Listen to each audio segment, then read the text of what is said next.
April 18, 2024. You may need to repeat that introduction. We're going to get started on the Oregon City Arts Commission for April 18, 2024 at 7 o'clock. If we could please do a call to order. Good evening, everyone. Amanda Alwine. Present. Trieste Andrews. Present. Karen Burrig. Present. Tima Carlson. Present. Daria Loy. Present. Emma Lugo. Present. Josh Planton. Present. Choir. Present. Rebecca Sira. Present. All right, if we could please take a look at the agenda for today and then make a motion for adoption of the agenda. I motion to adopt the agenda. Now, we are going to put some things in a different order. Is that correct, Anne? If you would like to give ourselves a little more time, we can wait to approve minutes until next meeting if you want to, if you would like to do that. Or do it at the end of this We could do that as yes. well? Okay, so there's a possibility that we'll be moving the approval of the minutes to the ending. Are there any other changes? Public comments are going to stay where they're at.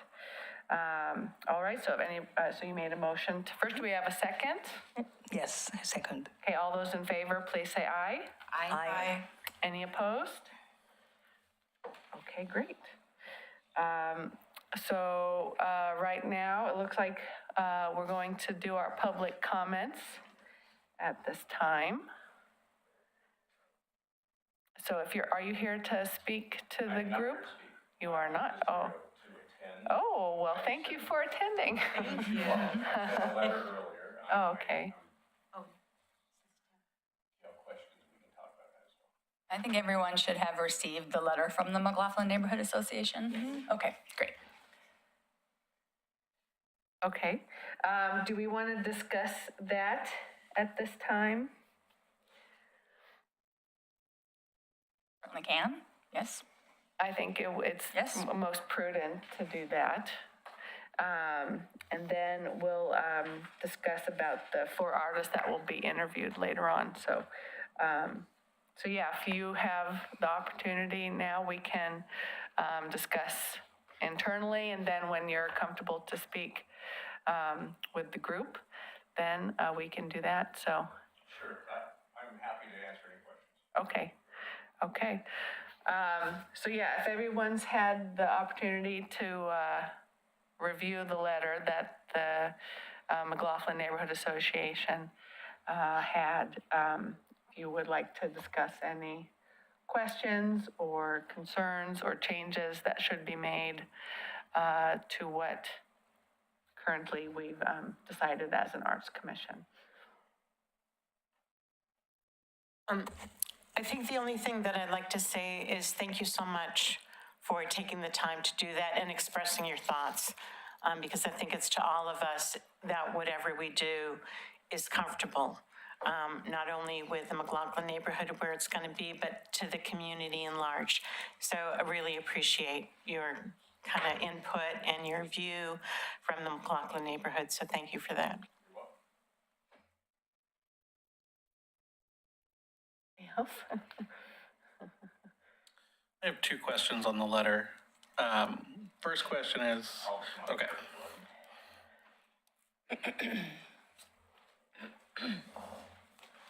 I'll introduce myself. Okay. Just for the record, I'm Tim Powell. I am the chair of the McLaughlin Neighborhood Association. Yes, sir. So the first question is, in your letter, you state the McLaughlin Neighborhood Association, or Neighborhood Steering Committee reviewed and discussed the information the Arts Commission sent. Was this reviewed with the entire Neighborhood Association or just the steering committee?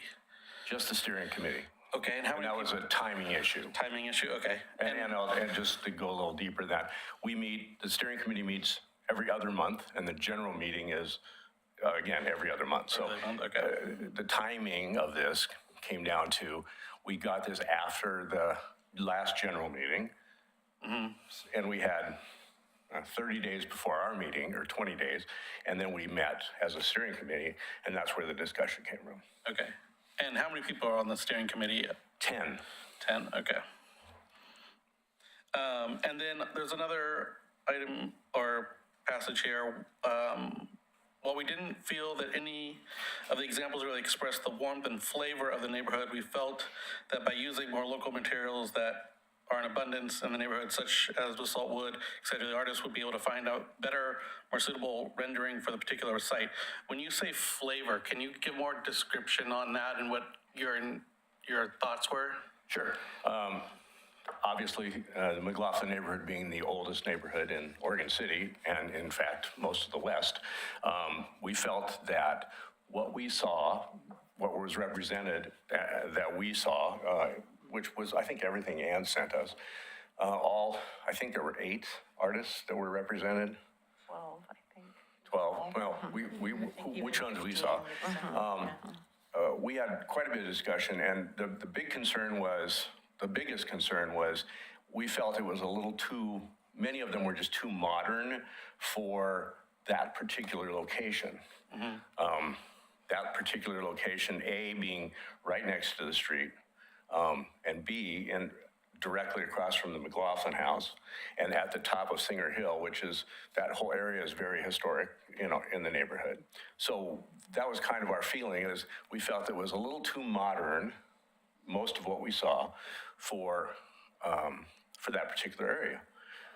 We also felt that it didn't represent the history of the neighborhood. We didn't feel it represented the natural surroundings of the neighborhood, being on the basalt cliff, if you will. Those were really the big things that we were looking at. We aren't looking, well, let me rephrase too.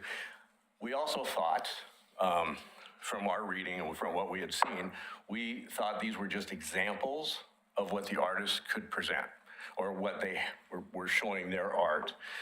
They were all lovely. We all liked the art. It was not a problem. We just didn't feel it was appropriate for there. So what we thought was, we, having some input, could say, we like this particular artist, or we like this particular design, but we'd like it to be more natural, more historic looking. I didn't say historic even. We don't want a covered wagon. That's not what we're looking for. We're fine with different types of art. We've got 7th Street, quite a few different things, and we've enjoyed them all. But we didn't feel it represented the community of the neighborhood. Does that make sense? Yep. And then my final question is, was there any of the artists that you did either like more than another? Well, there were 10 of us, so we had 10 opinions. Okay. And you know how art is. Everybody's got an opinion. So, we did, some people liked the representation of the salmon. Not that we need more salmon, but that certainly is historic, and it is in our area. Some folks liked, I guess that was kind of the obelisk looking type thing, big granite. Some people like that. Everybody shied away from the more modern style. That's kind of what they were saying. That's just too much. A big ball kind of thing. That was something that there was no interest in. Didn't feel it was appropriate, A, for that location. And we say that location because when we had the previous statue there, that actually slowed traffic because, it was 2 people.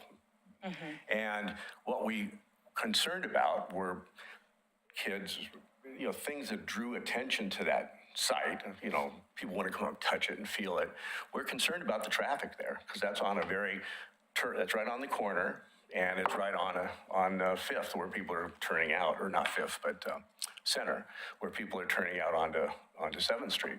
So it was just a matter of, something that was sturdy, that we thought was appropriate, something that was more material appropriate for the area, and something that was just had more, and I say flavor being history, the natural materials, basically what we have in abundance here in Oregon City, and woods and things like that. Okay. Can I ask a clarification question? So it sounded like what you were saying with the traffic, you would prefer it not to be interactive, like you don't want to draw, is that what you were saying? You don't want to draw people to the street? We were concerned about that. Okay. Now, would we rather it not? Yeah, you know, what we're concerned about is you have a lot of people standing around it, and it's a big piece, and it's right up against the street. Yeah. That's a problem. That could be a very serious traffic issue, and we're concerned about that. So maybe something slender that didn't take up a lot of space so that is that kind of what you're Yes, saying? Okay. something that is, that would maybe not take up quite as much space, but something that is sturdy, something that is not going to be graffitied, you know, something that's not going, well, which we can't control. But what we can control is if there were some things that were very, like I think it was a heron or it was a bird of some sort, looked very, very susceptible to damage. Yeah. It looked very thin. It didn't look like it was strong enough to support, you know, that particular location and the traffic flow and all that stuff. So that's kind of was our feeling. Okay. I have a question. Sure. So you mentioned that the traffic was an issue. The kind of material sounds like it's really important. And then the style that you guys want to veer away from more contemporary art style. If you were to put those in order, what do you think would be the most important feature to you all? I would probably say materials, traffic, you know, something that's not going to gather a lot of people. Well, on the other hand, we love the community. You know, we loved the fact that in the holidays, you'd see masks on the little people and little hats, and, you know, it brought the community together. But something large and, you know, that would perhaps block a turn or block the view of a car turning, and there were some very large pieces there. And those are the things we were a little bit concerned about from that particular site. So answer your it's question? material, safety, and then the style. Style. Okay. Thank you. Now, I have a couple questions myself too. The location of the previous statue, did that cause any question mark with the neighborhood association? Were they satisfied with placement and materials? Yes. Of that. There was never, let me rephrase. There was never a complaint. So we feel it was accepted, and it was, and in fact, I truly believe that it helped slow traffic coming around that corner. Because it appeared to be people standing there. So that tended to slow people down. Thank you.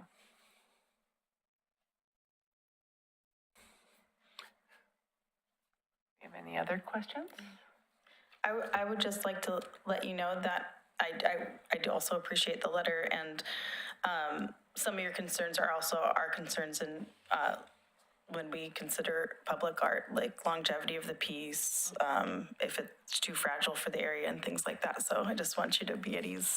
Great. No, I watched your first meeting, and I appreciate. I mean, I try and stay on top of that because, you know, we were going to be talking about it, and I wanted to be able to report back what I saw from And the first many meeting. of the board members live in the McLaughlin neighborhood as well. So And we're glad to have you. Show up at the meeting, it'll be great. The only other thing I wanted to say, we really kind of felt that the process, I don't want to say it was flawed, because I don't believe that. What I believe is, I don't think it was clear, and as clear as I would have hoped it to be. Again, thinking we were looking not at the actual sculpture or the product, we were actually looking at examples. Yeah. And so a lot of our discussion was around, well, that's a cool artist, and we have someone who knows all the artists on our steering committee, personally, most of them.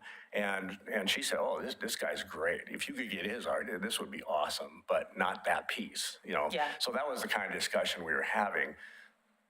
And that's why we put the letter together, just so we could understand. And then we found it. And then one of our members talked to Ann and found out that, you know, that was the actual piece that we were looking at. And that kind of shocked us all a little bit, because that wasn't what we thought. Yeah, and in our process in the the RFP that we sent out, we were asking for work examples. We didn't actually ask for a full proposal, like we asked for like maybe a sketch of an idea. And a lot of people gave us like, this is the piece type of And thing. that's So what we we were saw. very surprised at that as well. Yeah, okay. Well, Yeah. so we're in the same boat, because Yeah. we saw the RFP as well. And, I would have liked a little bit more definition of the RFP and maybe a picture of the site. And we had the proximity to the street, the proximity to the McLaughlin House, the proximity to City Hall, Singer Hill. I mean, all those things, I think, and maybe there was, I just didn't see it. Yeah. So, that just, we're just trying to express our concerns as it relates to that. That's all good information. Those are good, Yeah, that's good those are good information. I insights. see that Emma has her hand up. Oh, Emma? Yeah, I mean, given the feedback from the neighborhood association, I wonder if we should put a pause on this and maybe reconsider our process.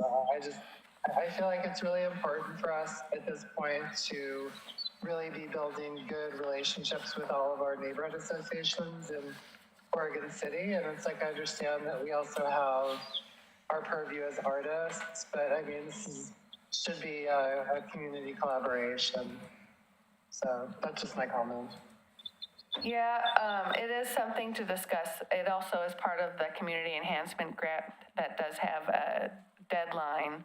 And we can go for an extension on Yeah. that, so that's not crucial. And then whether artists are willing to work with the neighborhood association to make adjustments as needed, we don't know that as well. So there's a lot of dialogue that needs to take place. And I would say, that is not what we're looking for. I mean, we're not looking for you to stop the process. We're more interested in having a dialogue with the artist, possibly, with you and the artist. I mean, one of us is an artist. I don't happen to be, so I'm kind of just, I'm kind of the mouthpiece here. But we do have people that do have some experience in the art who would love to participate and love to have that discussion. And we're happy to do it. We're happy to participate in that. yeah. So just so that you're aware of our process, just so that you can give us the best feedback possible, our last meeting was to review everyone who applied and to pick 4 kind of like finalists to talk to today, to pick a person. So that's where we're at in the process. Are you aware of the 4 people that we picked? We are. Okay. We saw all 4 of the examples, and we know who they are. And as again, one of my members knows them all personally, and so and said most really good artists that want to participate typically are very pretty flexible. Yeah. With what they can and can't do. We're only asking that we review review the criteria, review the location, and actually see if we can have some dialogue with you guys and possibly the artists. Yep. I mean, this is your committee. You certainly have to do what you have to do. And Thank you, Tim. I'm looking at the time. We do have a schedule where we're looking to interview 4 artists tonight. We have 2 of them currently waiting. And in the 2 minutes that we have before I bring on the first person, I wanted us to agree on the questions that we're going to ask so that we ask each of the artists the same question. So you have that list of the 3 questions. Does that seem reasonable? And I hope think you'll we should stay for the ask a remainder of the fourth meeting. question regarding, are they willing to work with the community and neighborhood All right, so you would like to associations add that make question? adjustments? Okay. thank you for your support. Thank you for your work. We really appreciate it very much, and we appreciate all you do for us. So Thank you, and we Thank you for appreciate your it. feedback. Yeah. I will stay for a little while. Thank you. Thank you. Thank you. Emma, I'm sorry, I saw you had your hand raised for a moment. Okay, so that's good. So we will add that question. Okay.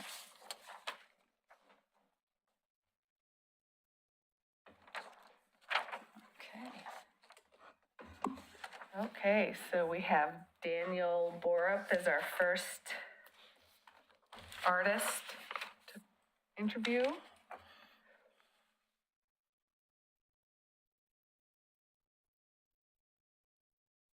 Hi, Daniel. Hello. Hi, how are you? Thank you for being able to participate in some questions. And we also appreciate your art application piece for replacing the 7th Street statue. If you can please tell us more about the piece that you proposed. Yeah, are you able to hear me okay? Yes. Yeah, okay. Well, first, I'm Daniel Borup. Good to meet you all. And I just want to thank you for this opportunity to talk about my proposal a bit more. Would I be able to share my screen? Is that okay? Actually, yes. Okay, let me know. Let me know when you can see it. Can you see that? Yes, we can. All right, all right. Okay, yeah, I'm Daniel Borup. Thanks again. Replacing a sculpture like Ancient Voices, it can be a bittersweet experience. On one hand, it's sad to lose a beloved sculpture, but on the other hand, you get to choose a new and exciting piece for the city. My sculpture references, honors, and pays homage to Ancient Voices. As Carol Turner's sculpture depicted two figures casting their voices from the past, my sculpture depicts two figures dancing to the tune of Ancient Voices, which is also what I would like to title the piece, Dancing to the Tune of Ancient Voices. You can think of this sculpture as a continuation. Where Ancient Voices speaks of the past, my sculpture speaks of learning from those voices now and into the future. This connection to Ancient Voices is one of the reasons I believe it is a great piece for the Oregon City community. Beyond this connection, this piece can represent working together, cooperation, and love, which are all themes that help make a strong community. I've chosen a gradient blue for this design, dark on the bottom and light on the top. I have different reasons for this, but my main reason is just because I think it looks cool. But beyond looking cool, it gives the piece a modern and new look. However, I am happy to work with the committee to decide on a different color if you desire. The size of the sculpture will be at least 6 feet tall, but once I have exact measurements for the concrete pad, I may be able to make it slightly bigger. I can install the piece in one of two ways. I could have anchors hidden or anchors showing. There's benefits to both methods. Hidden anchors allows for a really clean look. The sculpture will be securely and permanently fastened, and it is very hard to move at this point. How that works is I would have bolts on the bottom of the sculpture on the plate that would correspond with holes that I would drill into the concrete. Then anchoring epoxy would be placed in the holes, and the sculpture would be lowered down into it. That's great if you never want the sculpture to move, but if you want the option to possibly ever relocate the sculpture, I would suggest showing the bolts. The process is a lot the same. It's just you would have bolts on, say, all the corners of the panel, and you would be able to take them off. They could be spot welded on there just so they don't easily come off. But it would be much easier to move if you ever had to. So those are kind of the two install options. I'm also, happy to include the committee with the install, especially kind of which way the sculpture should be facing, how it should be turned, things like that. Those are all things that would be great to have the committee's input on, or anything else you see fit. And once again, thank you for this opportunity, and I'm happy to answer some questions.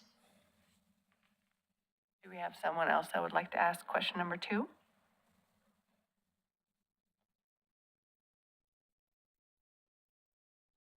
Okay, I'll take that number 2 question. And Daniel, just so you know, where all of the questions will be asked of the just same questions to all the artists.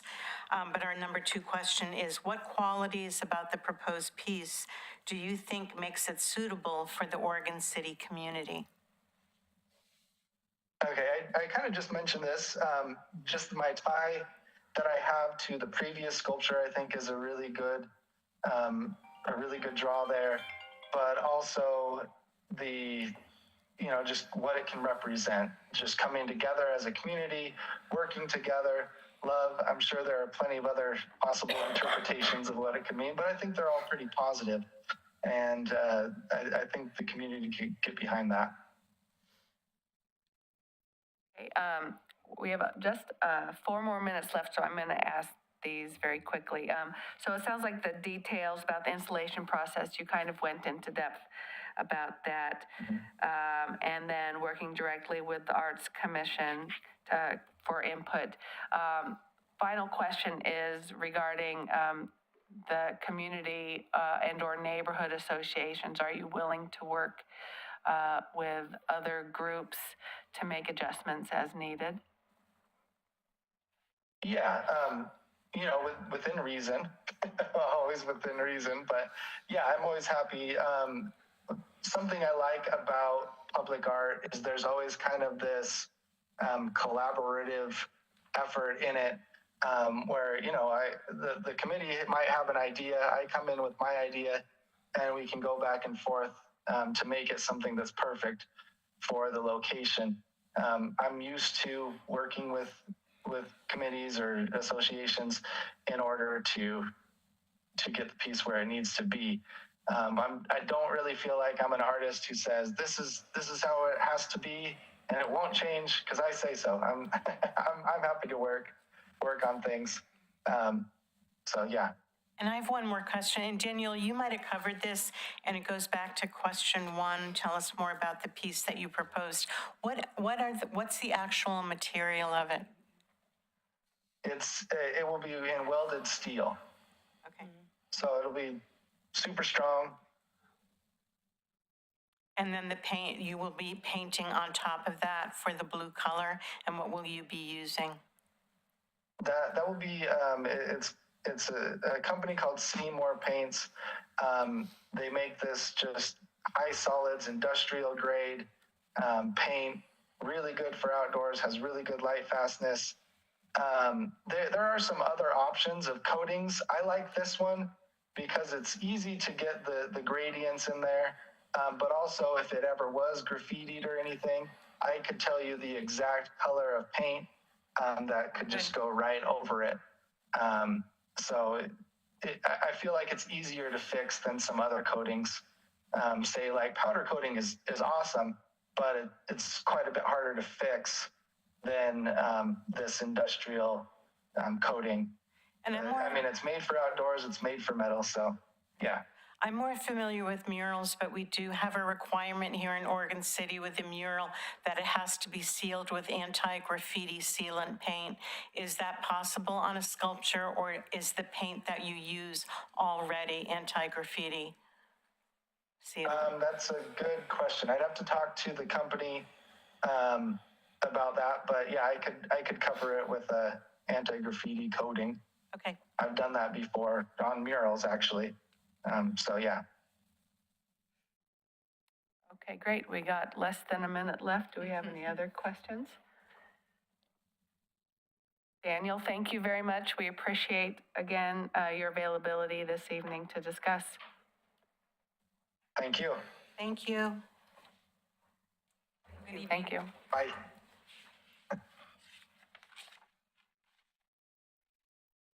Okay, so we have 5 more minutes before our next artist.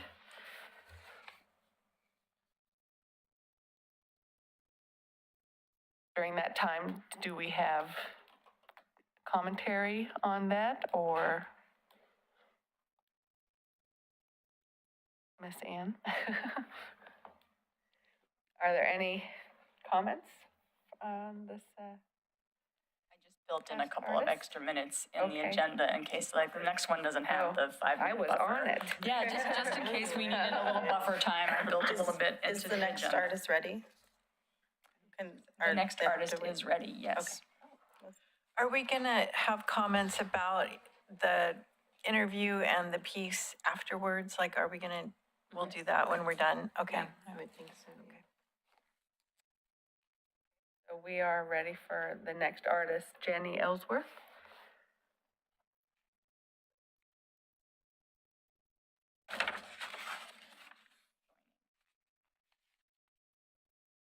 Hi, Jenny.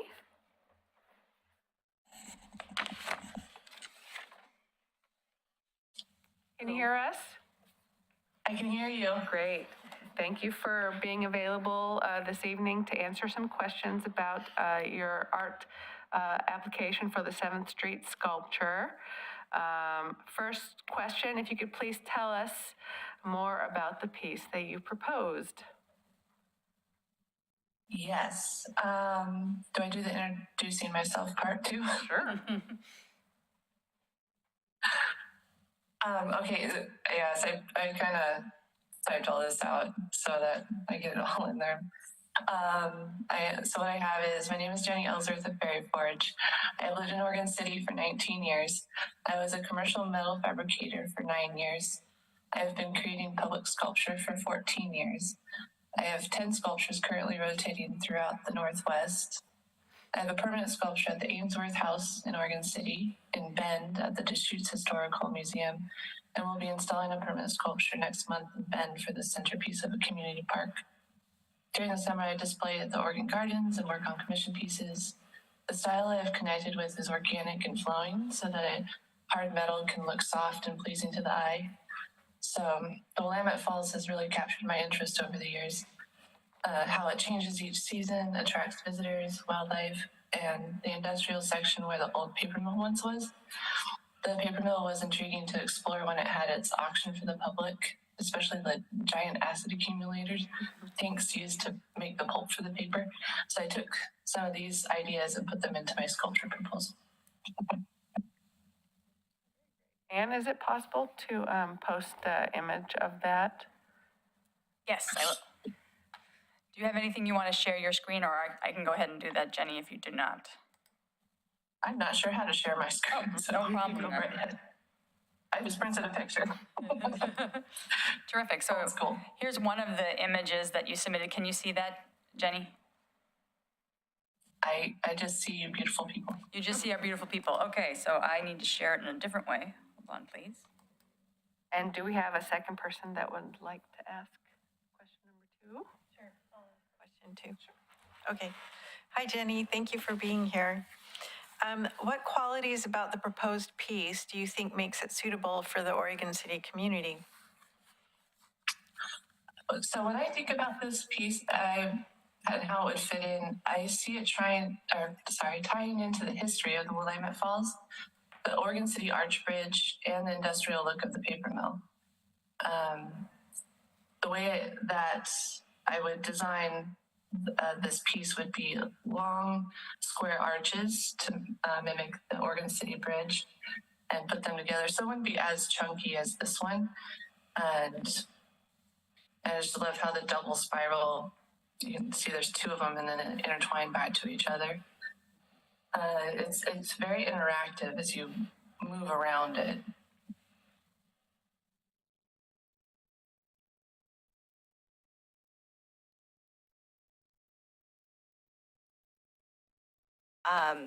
Thank you so much for coming tonight and being here and submitting all of your amazing ideas.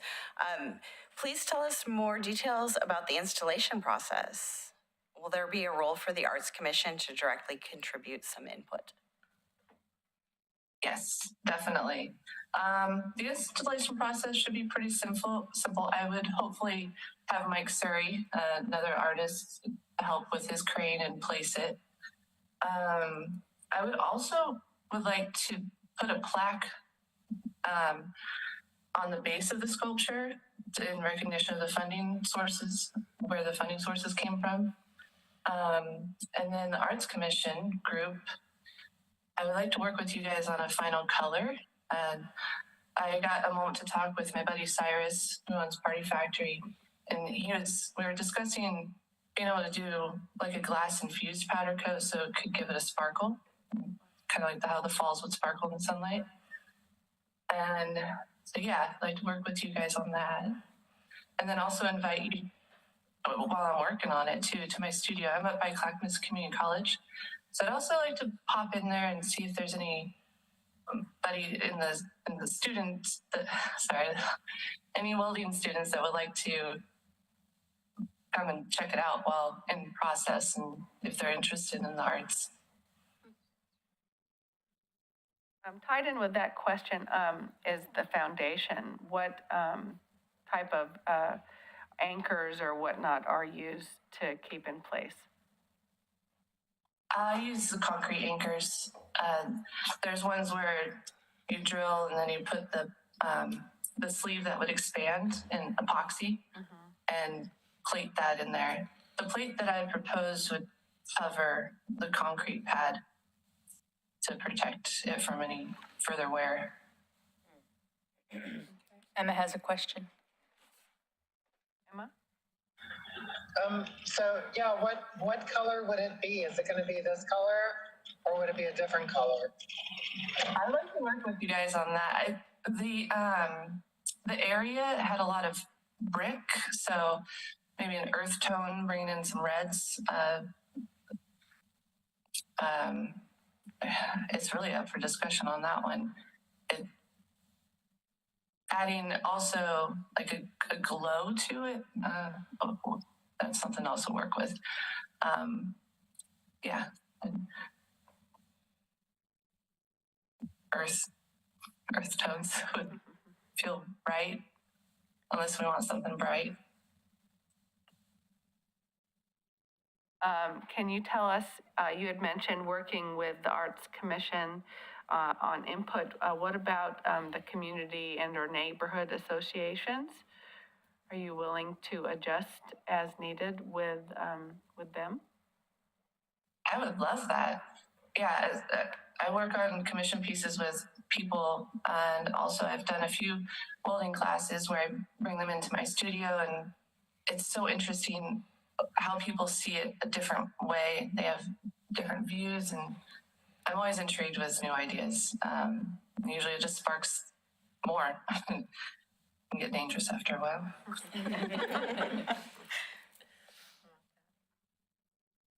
Any other questions? I have one question. Jenny, you talked a lot about the materials. Are there actual materials that you have that were from the pulp mill when it started to be demolished? Ooh, I do. I do have some on my property. That would be fun to bring that in there. Yeah, that's a great addition.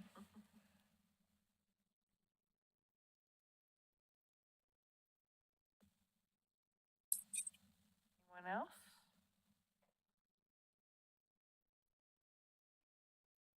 Well, Jenny, thank you very much. Again, we appreciate you speaking with us this evening and answering questions. Thank you so much. Thank you. Thank you, Have Jenny. a good evening. Bye.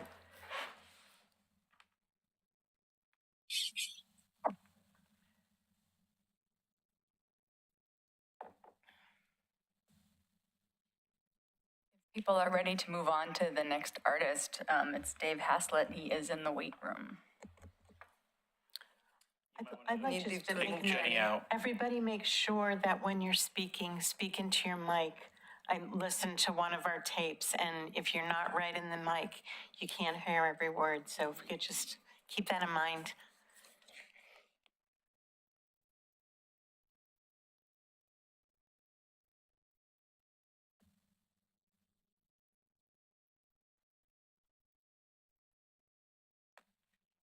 Hi, Dave. Can you hear us? I can hear you. Can you hear me? We can. Thank you for being available this evening to answer questions about your art application for the 7th Street sculpture. we'd like to get started, if you are ready. Yeah, I'm ready. Okay, if you can please tell us more about the piece that you proposed. Yeah, what I've got is some of our native basalt. The piece that I was referring to that I had in mind that I thought would be appropriate is approximately 9 foot tall basalt. It's about 2 feet wide. It has got some of the natural rind. The basalt columns that form here in the Northwest are like 5 and 6 sided. So this has some of the natural rind on it as a design element. It's got fretted cuts, which are vertical cuts about 3/4 of an inch apart. And then I break those out. And the way they fracture, the basalt has a high silica content, so it's got very glassy. And that creates, there we are. There we were. And so it has this combination of textures. Yeah, this piece. You can see some of the fretted cuts there, the vertical, and when the sun comes across at a nice angle, they really accentuate the piece. Basalt polishes up to just a gorgeous black luster. It's almost got like a nickel sheen to it. It's really quite fine. And then the other side is a flat polished black. And I always felt like I wanted to do, that was sort of an empty blank canvas, and I always felt like I wanted to add an element to it of like fish bones or a fish skeleton or something, sandblast that into the material, and then use a white titanium oil-based paint to kind of stain that sandblasted texture. But and then the particular base that this is on, this was an experimental base of some of our local Northwest stone. For a public setting, I don't believe it's stable enough for long term.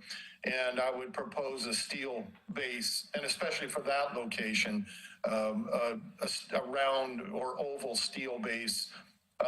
Height to be determined, of course, but that would be the only thing I would really change relating to this image. This image is up at Happy Valley City Hall. I had it up there on loan for a couple years, a few years ago. I have a follow-up question, if I may.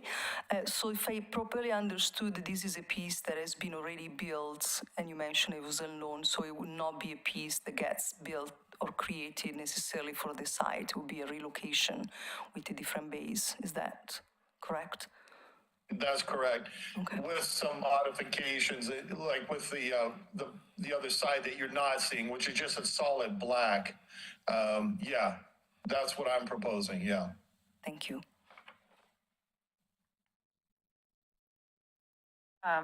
Who would like to ask number 2?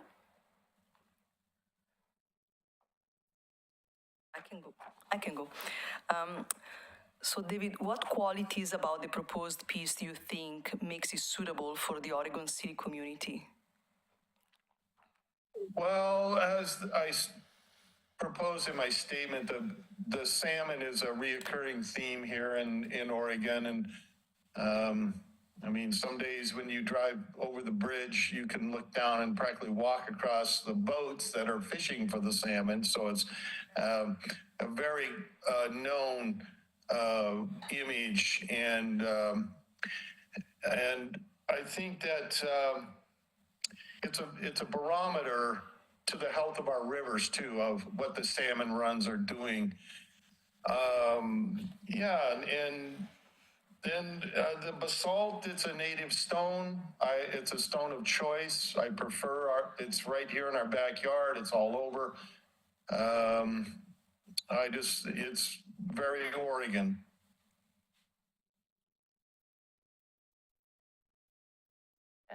Ask number 3.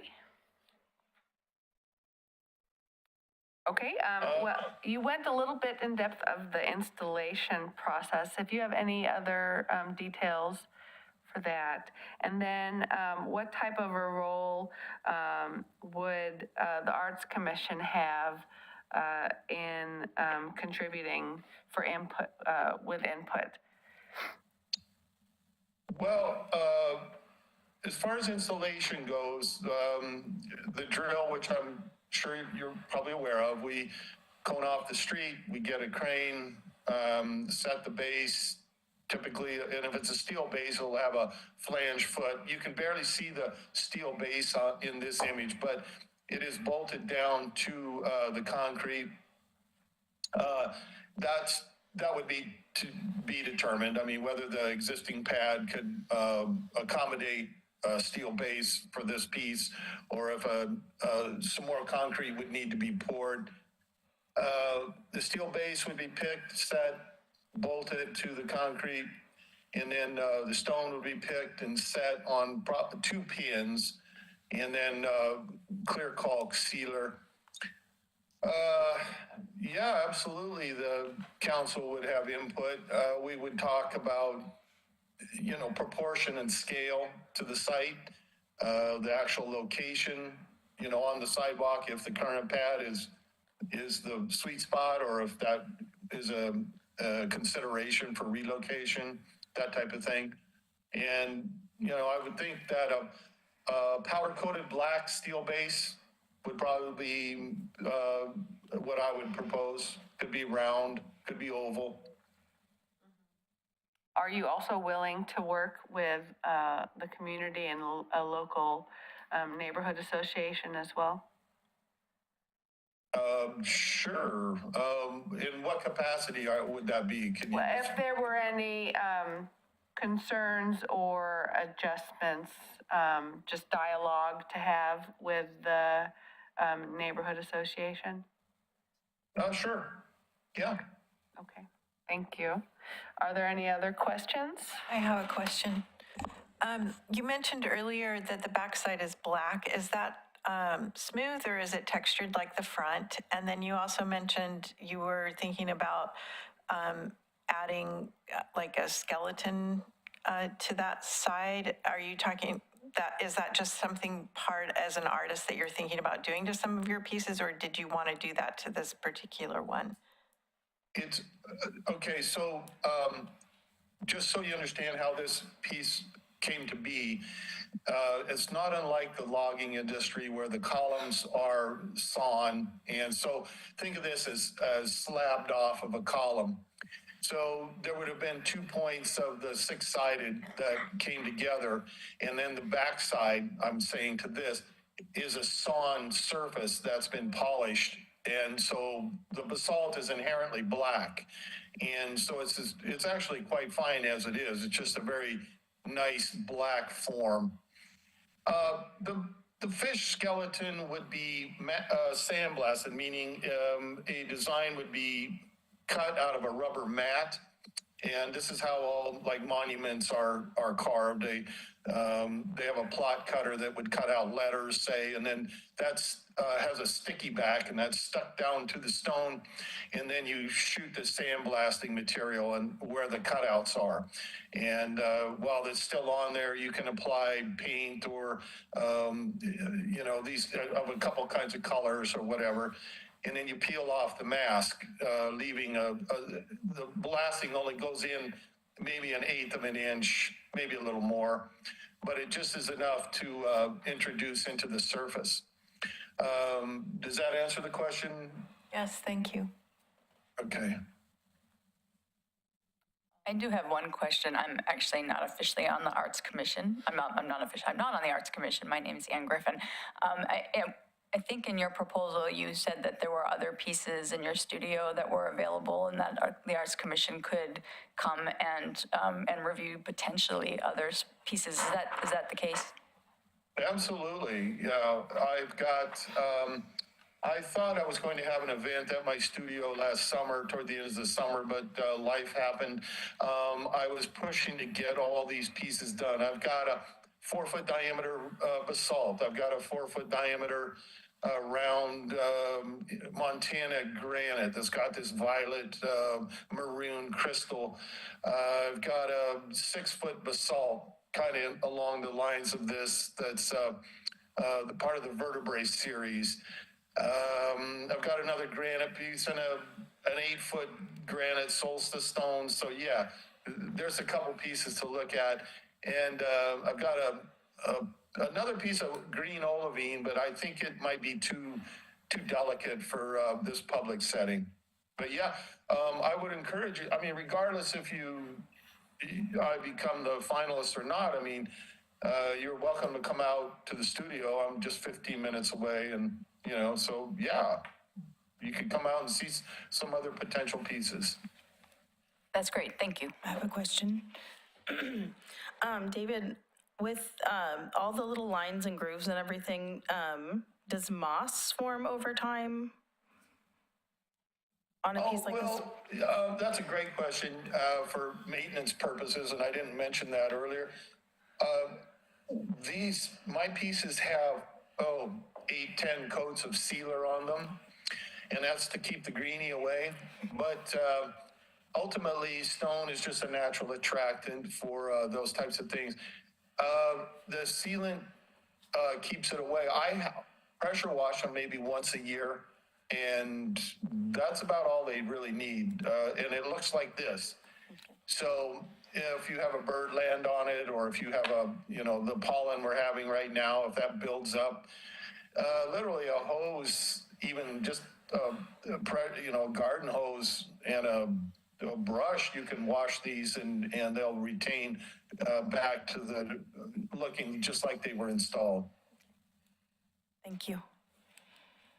All right, Dave, thank you very much for your availability this evening. Oh, thank you. Thank you for considering me. Thank you.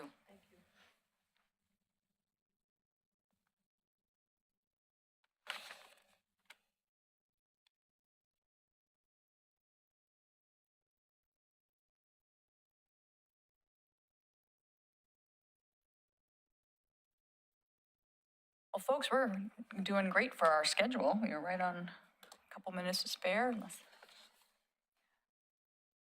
Our fourth and remaining artist is on the in the weight room if people are ready to go in. In fact, he's been there since the beginning of the meeting.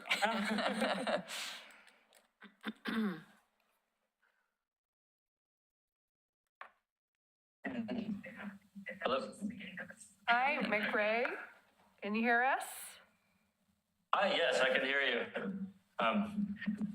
There I am. Are we pronouncing your name correctly? Yep. Perfect. Well, thank you. Can you hear me? Yeah, thank you for your proposal for artwork for potential installation on 7th Street in Oregon City. If you can please tell us more about the piece that you proposed. Okay, yep. First, I guess I'd like to introduce myself. My name is MacRae Wylde. And I would also like to thank the whole committee for sort of the thorough job that you seem to be doing on this process. I was able to watch your last meeting, and I applaud your integrity. The other thing I'd like to say is I've been able to watch the meeting so far today, and I don't think you're going to go wrong with any one of the pieces. I think that you have quite a good selection in your 4 finalists. So I have proposed a public art piece. The purpose of the public sculpture is sort of different than any other type of art. Public sculpture is there to engage, to identify, or to enhance a place. Its purpose is really not necessarily for those who go out and seek out art, although it can be sought out. It is a piece that is really for everybody. It's for the community as a whole. It's for your visitors. It's for someone who just happens to be driving by. The piece that I've proposed is a piece called Intersection. Intersection's based on three separate cones that group together. Each one has a slightly different shape, a different height access, a slightly different form.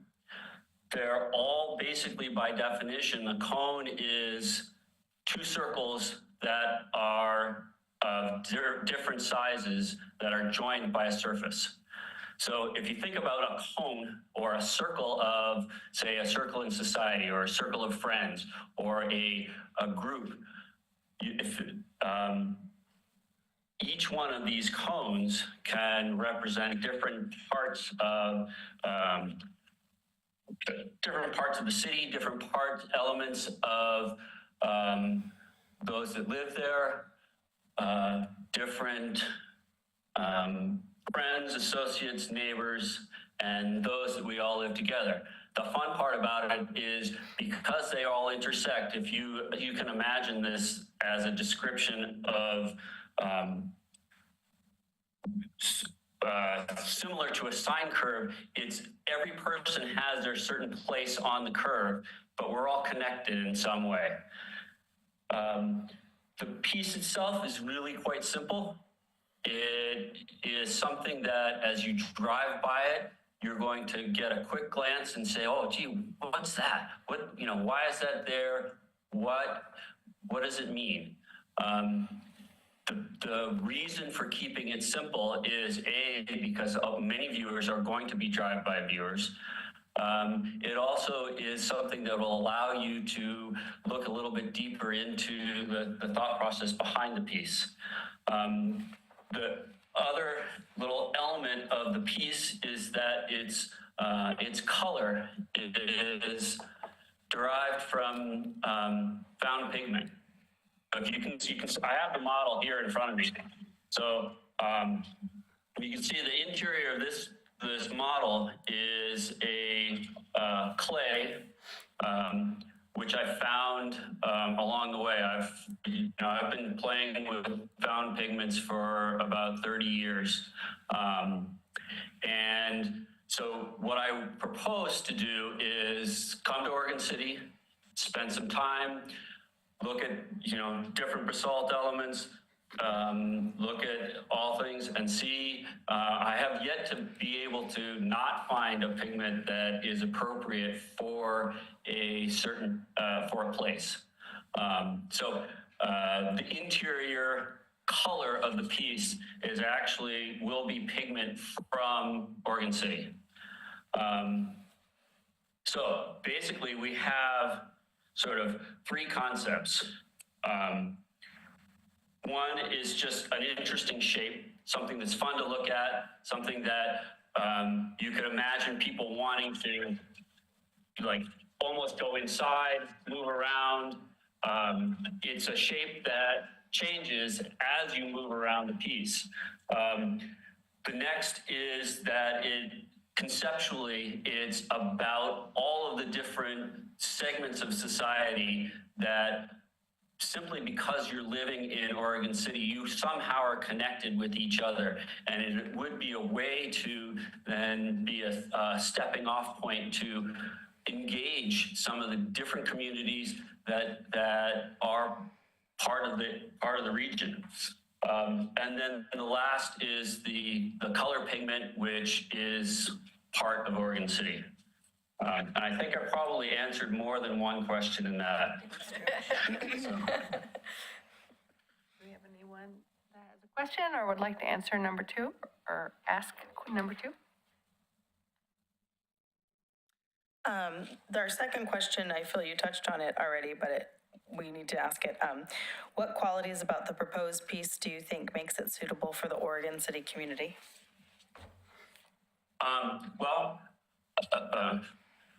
The first one is I designed this one specifically for it. I've been working on cones for a long time. I'm in my studio right now, so you can see there's all kinds of different things working around here. But for instance, I did another one, which is, I don't know if you can see that. It's just smaller. I cut off the edges to make little corners so that you would have separate view sites. But these two are I specifically designed thinking about the Oregon City proposal. As I said, you know, if somebody is, you know, willing to actually find out the title of the piece, intersections, where it will hopefully inspire someone to think about why, you know, what is intersecting, and it's really about drawing people together. And then finally, that it's based on the color is based on color from Oregon City. Thank you. Can you please tell us some more details about the installation process? And will there be a role for the Arts Commission to directly contribute some input? Yep, there's two questions. So the base cone, this little lower cone here, is designed to fit so that it would actually overlay the concrete pad that's there. Underneath that cone would be essentially a sleeve that captured the concrete block, which would allow concrete anchors to be installed, but not necessarily visible from the outside. So the idea is, like, I really don't like seeing anchor bolts exposed. So I do everything I can to hide them, to make little recessed plates that allow it to go. So the point is the piece is sort of essentially supposed to float just on that bottom column. Installation, I've been installing artwork for a long time. I used to do it professionally, and I still do almost all on my own when I'm legally allowed to. Working with communities, you know, membership associations, I'm happy to. One of the things that I find is that the more people that you can talk about a piece, the more they'll get excited about it, the more they also, if I could share some insights and then listen to other people's input about what's going on, the sense of ownership in a piece expands. It's really exciting. The piece that I sent you a piece in my proposal, another piece that I did for an organization called the Next Door in the Dalles. And we worked with the kids in their programs to do drawings to run a frieze all the way around the base of the sculpture, so that the kids were actually involved with making the piece. So whenever they went by, they got to see their drawings, which I duplicated exactly and cut out of half-inch thick aluminum. And they are part of the piece itself. And so I'm very, you know, always want to have people involved and also just being aware. I think most of the time, if you just put something there, there's going to be some people that either don't like it or don't understand. But if we can have a conversation, a lot of times those that sense of not knowing why or why is it important goes away. I mean, obviously I put a lot of effort into it, but I also think the community can get a lot out of the process in how and why it's being built. Thank you. And our final question, are you willing to work with neighborhood associations? You had mentioned associations, but are you willing to have dialogue with and seek input from community members and neighborhood associations? Yeah, actually, I would encourage that whole process.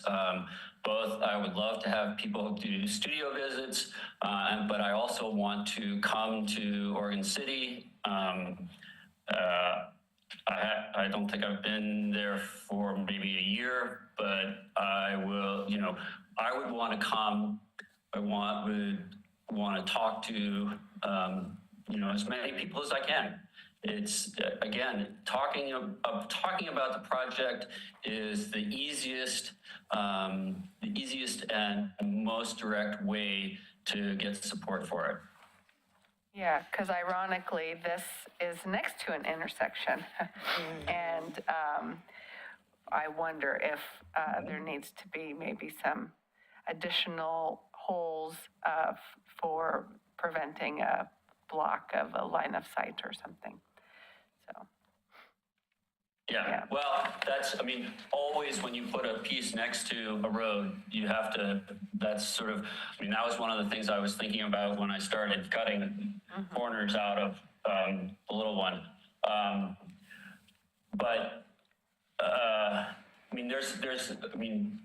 That's one of the things that is a really good thing to talk about. The other one is view lines, because one of the things that's really exciting to me about this piece is you get an outside and an inside. And you also get a sight line through the piece to something else. So where the piece is located, how as you move by it, how those sight lines line up, and how that makes you interact with the piece is really important. And having input, especially local input, allows you to, basically make the right choices in placing the piece. Do we have any other questions? I can. Oh, sorry. Go ahead. Yeah, I have one question. Just the design itself almost invites children to just go climb inside of it.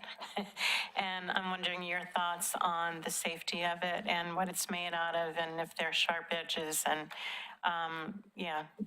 I myself looked at it and thought, oh, I'd love to climb inside that. Yeah. Yeah, well,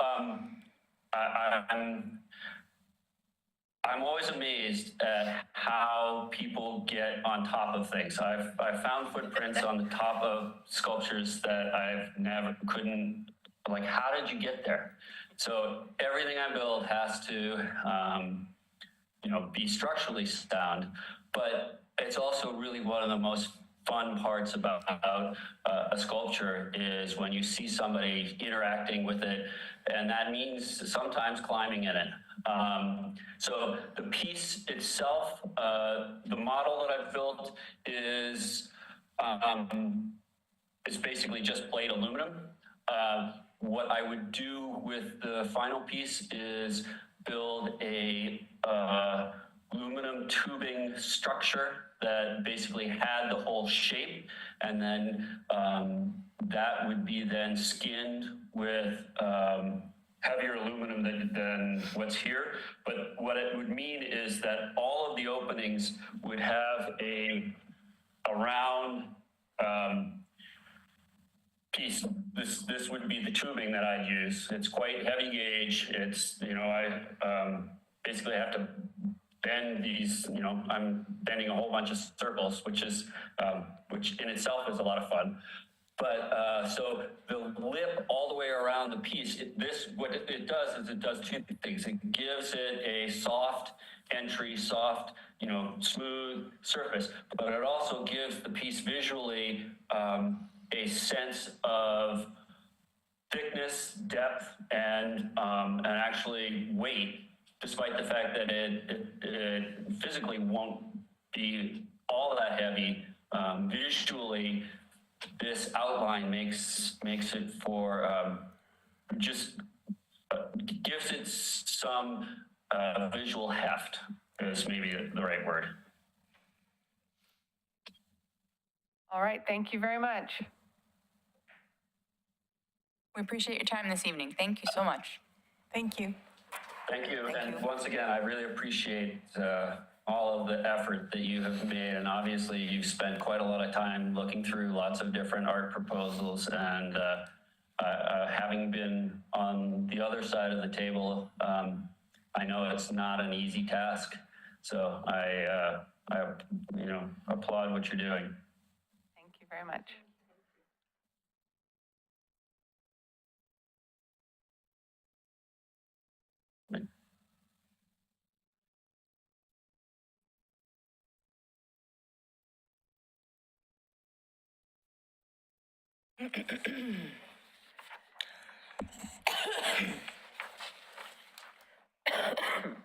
Well, we'd like to have discussion about the artists and their pieces. We have the opportunity right now.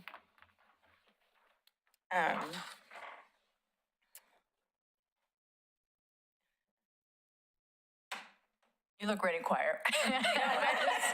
I just feel like last time we chose someone, we had like a metric grading sheet and we just graded and. Well, and I don't think we're voting. Oh, we're not voting just today. having discussion right now.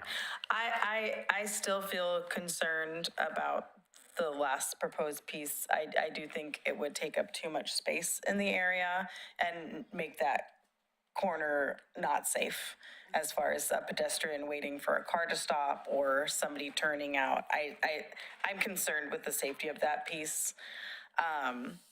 So that is, I just wanted to put that out there, even though I really like the piece and I like the artist a lot. As someone who lives in the neighborhood and has a child who will climb on that and in that, and possibly out into the street because they don't pay attention.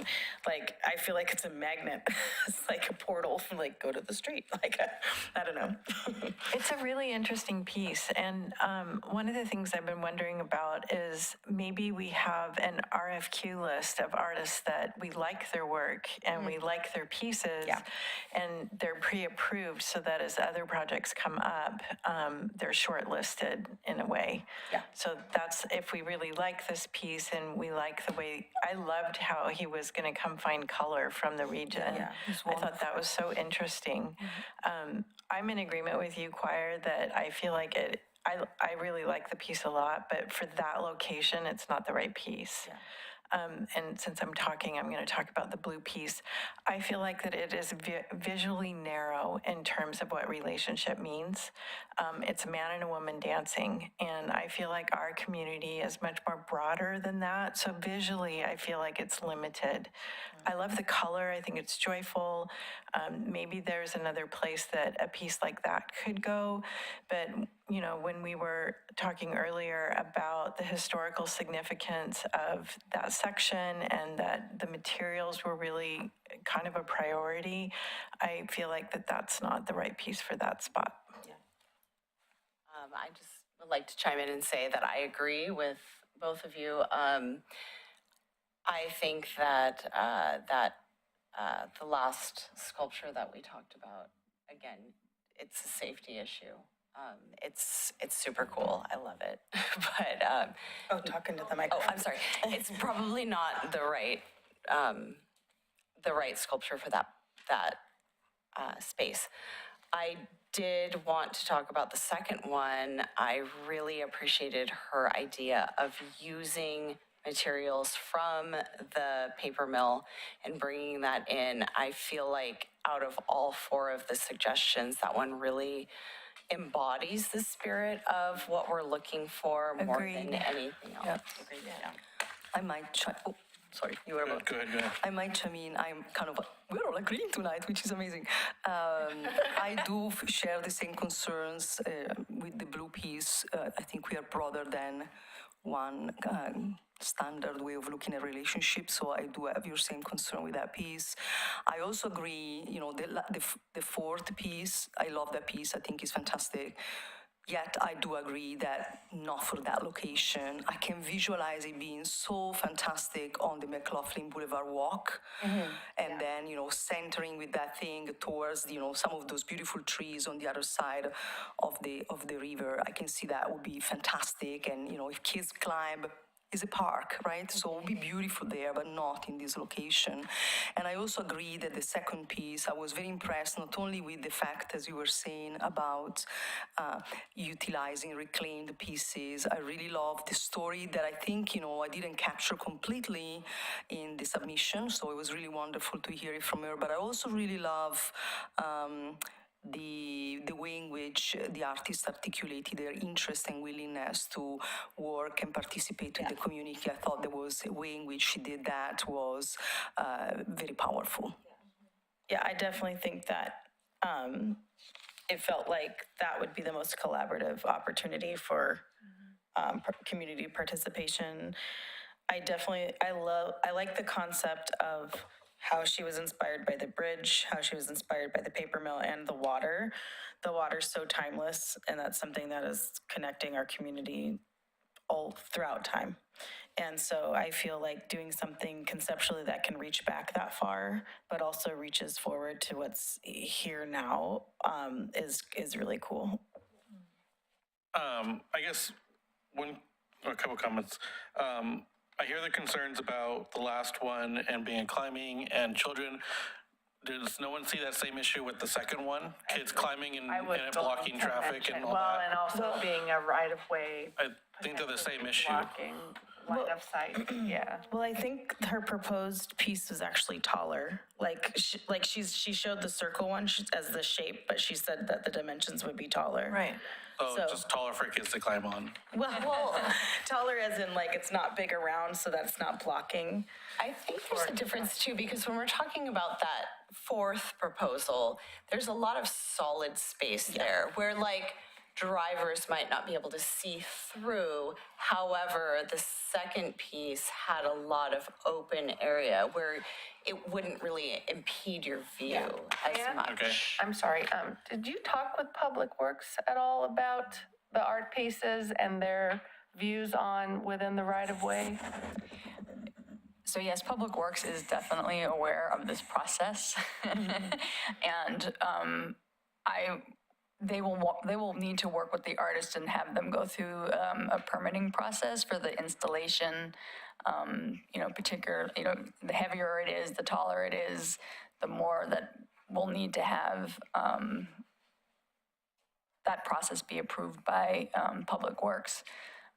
They didn't give me a certain checklist, it must do A, B, C, D, but when we pick the final artist, that artist will need to go through a permitting process that we will assist them with. And so they are waiting.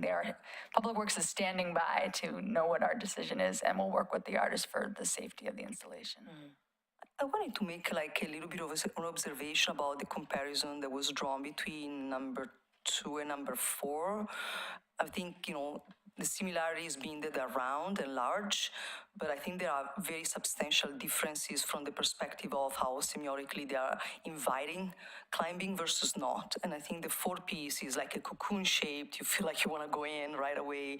The second piece is not really cocoony at all. It's got this kind of parts and kind of metallic bits that are not as inviting to go in. And also they're as you were saying, they're kind of more transparent, so to speak, in comparison with the last piece that is kind of dense, right? And therefore there are concerns in terms of visibility. So I think there are quite substantial differences between the two. Well, and also, to validate you, Josh, my kid will try and climb that. For sure, the second piece, because she's a climber. But any piece. But I would feel more comfortable with her being seen doing it, and I think that's the difference. But also, it seemed to me from the discussion with that artist, the second artist, Jenny, that there's more of an opportunity for collaboration on the piece, to where this is the inspiration for the piece, this is kind of the aesthetic I'm showing you, but it feels like there's more opportunity to make it something that the community is all involved with, choosing how the final piece goes. I guess my concern with that one, more so than the safety issue, is I get the water, I get the paper mill and all that, but that seems like the wrong place as well, because that would seem more appropriate somewhere down by the old mill, right? It would seem more appropriate somewhere where it's tying to what was there. I mean, yes, the mill and McLaughlin, they've both been here a long time, but they're not quite the same. I mean, even downtown would be a better location for something like that than up on that hill right there. If we're talking about wanting to follow the flavor of the neighborhood and stuff. The other comment I wanted to make too was, I haven't heard anyone say anything about the salmon one.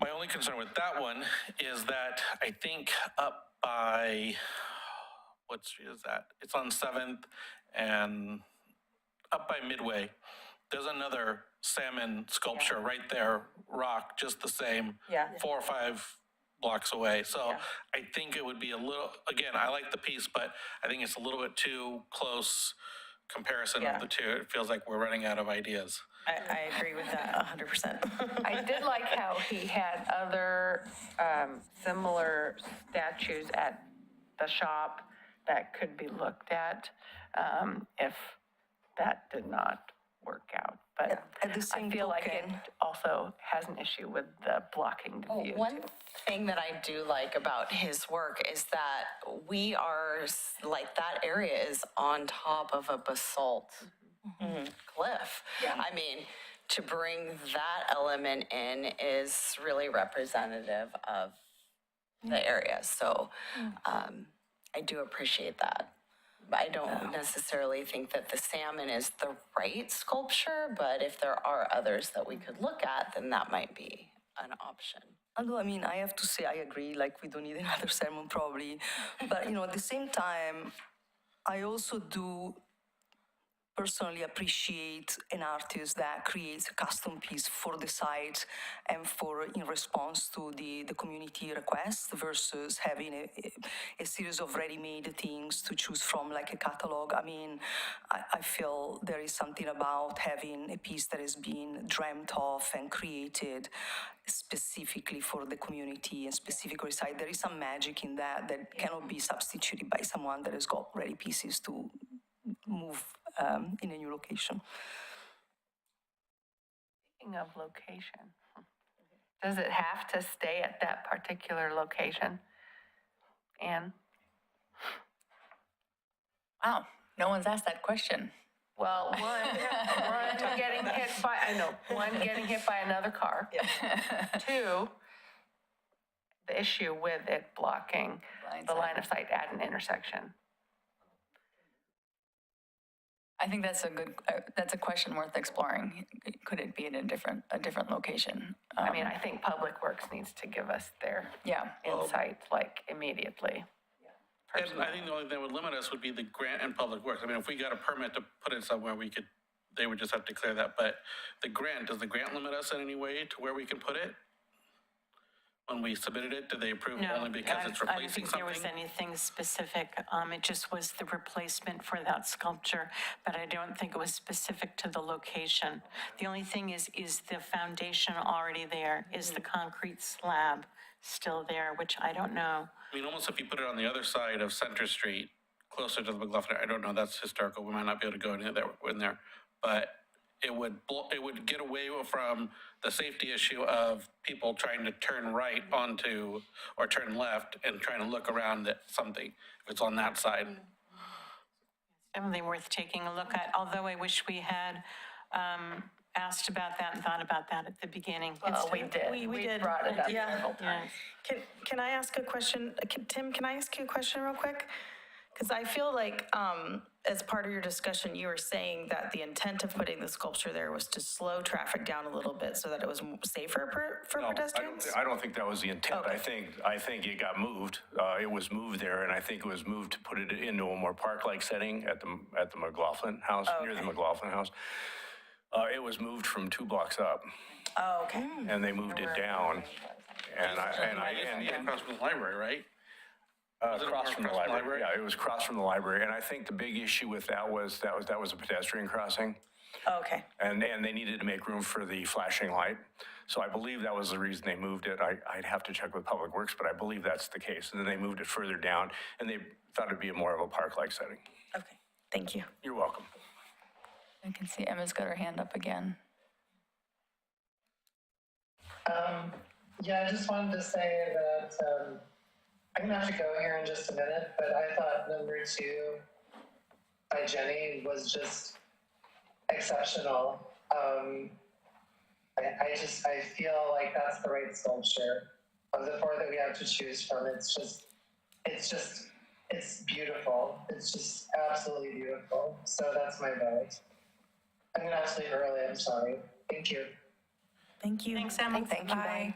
And can I ask one other question? Has there been any discussion with any of the artists about pricing and what their, Well, we've told them what the budget is. We've got our $20,000 assume that budget, it but would no, be- we have not, other than having the budget listed in the RFP, there's been no individual conversation about okay. pricing.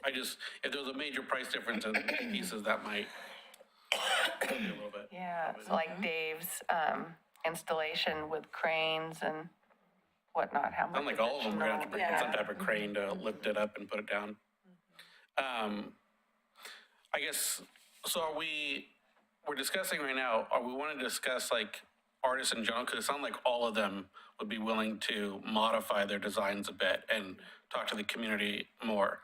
So do we want to narrow down artists at this point and then take that next step?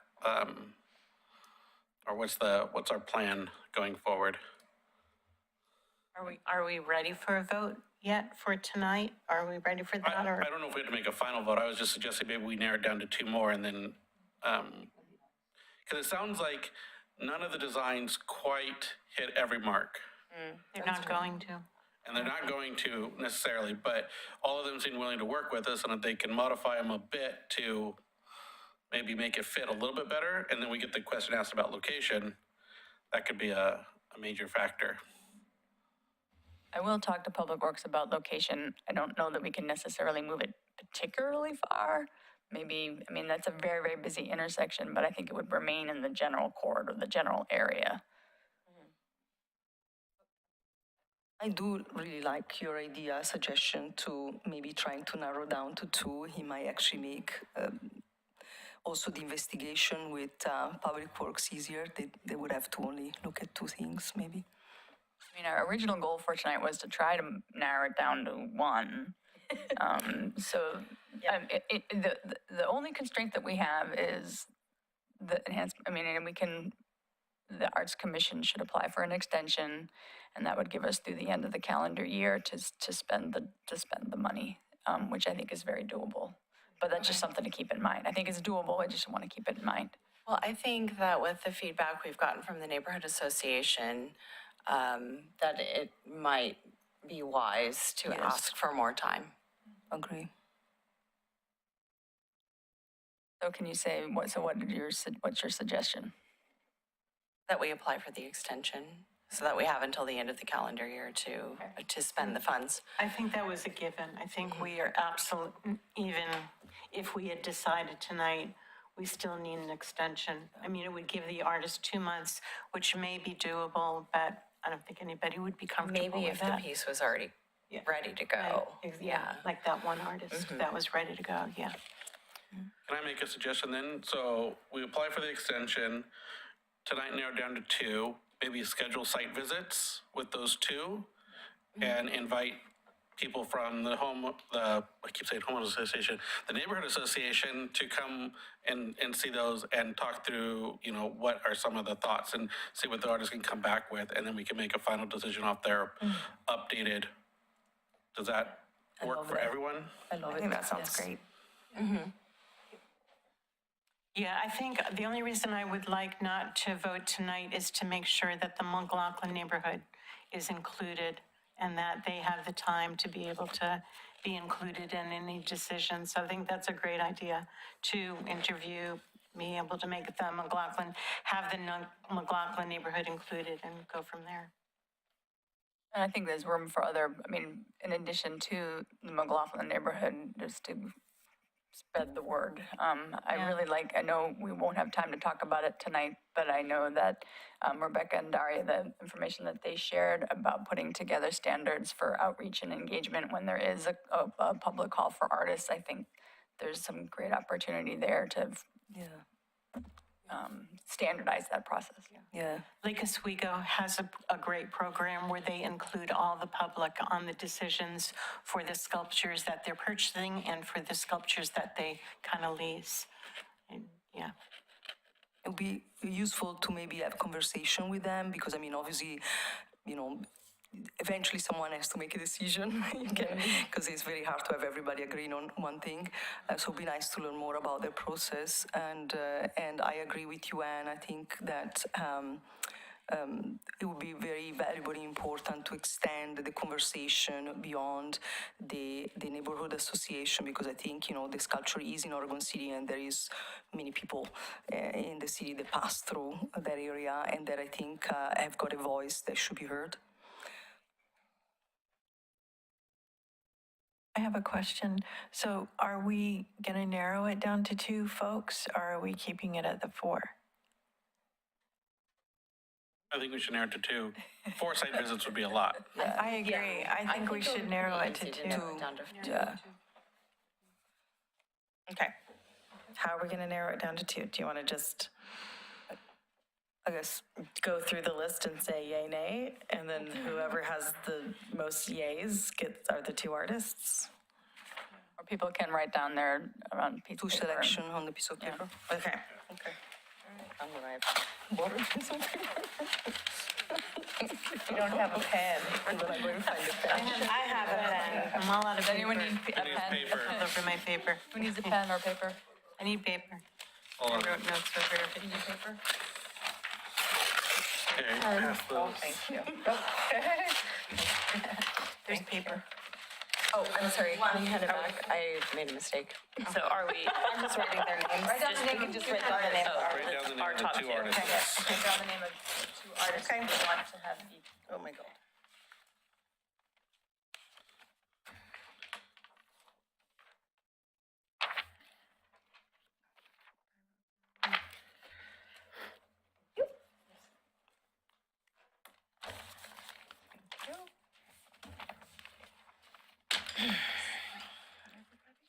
Ripping it up.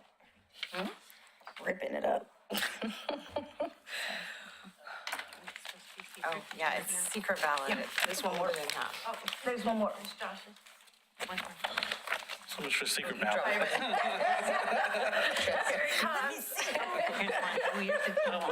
Oh my God.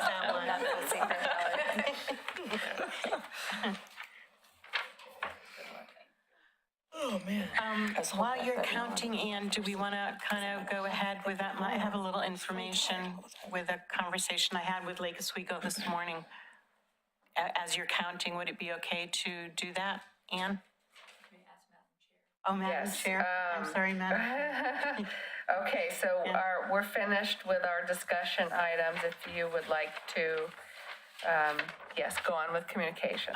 And so I'll do a short thing on this and maybe we can put it on agenda for a later date. But Nora Cream from the Lake Oswego Arts Council, they set up a meeting with Nicole Wade that I've worked with before from the Arts Council.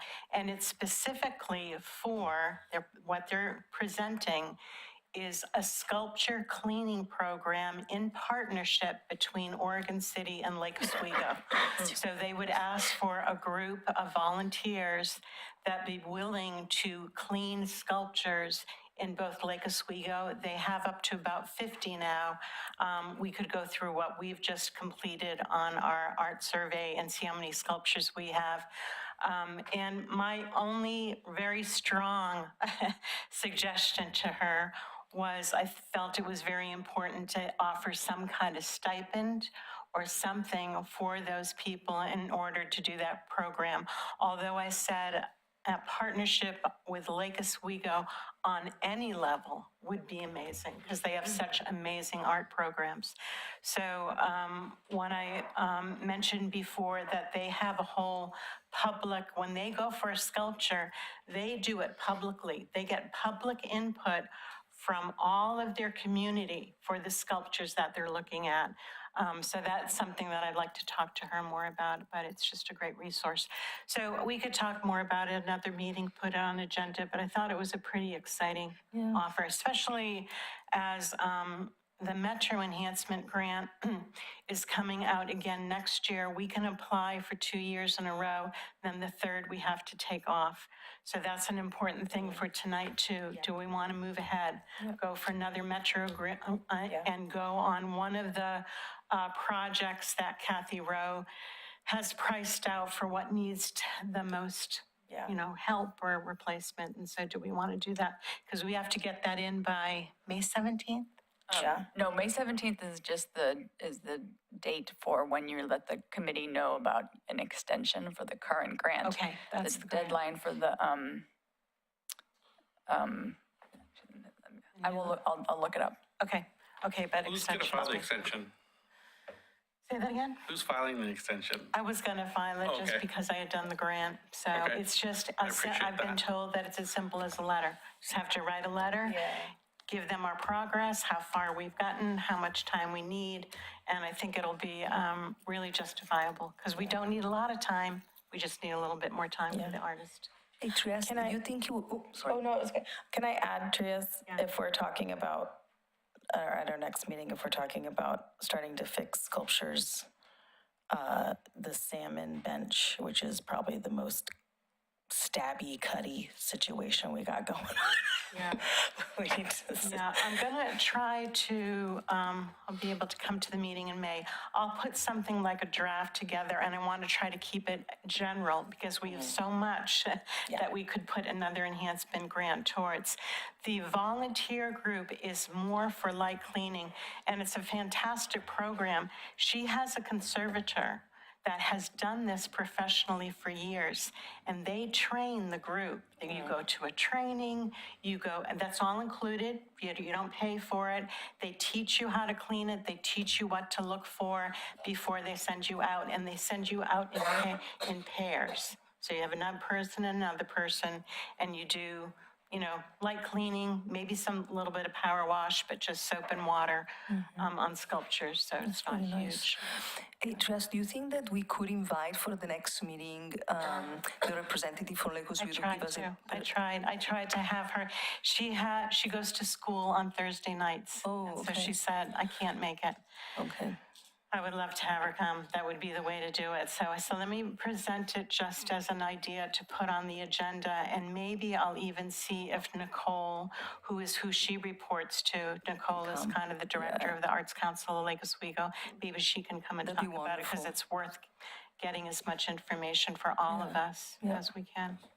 So there was two topics, the cleaning one, and then there's also just an enhancement and standardization of our RFP process. Is that another topic we want to add to next meeting? So how can we make it more open to community input and then also standardize it so that we don't recycle conversations going forward? Okay. I want to answer Trieste's question about the deadline for the enhancement grant. It is May 17th, right? Okay. When's our next meeting? We're in April, right? It's probably around that time. Probably around that time. Okay. What do you think, guys? I can do it. I don't, how do I get your input and approval? It has to be finished by July. No, or the June. application is due May 17th. No, but the extension, if there was no extension put in, the use of the funds has to be We would have completed to by have the funds appropriated by end of June, right? end of June, okay. But I think the But if more. we want to do another project is what you're saying. What I'm saying is, do we want to go for the second year of Metro Enhancement Grant? Do we want to go for another portion? But I would need input from you guys on how much do we want to ask for? What do we want to? I personally, I don't know if you had an opportunity to walk on the side of 6th Street where the furniture store is, and there is one of those murals that was probably the one that is the most damaged. The worst one, yeah. So recently, I don't know if you managed to, I see that every day, so it was so really falling down so badly that they did a temporary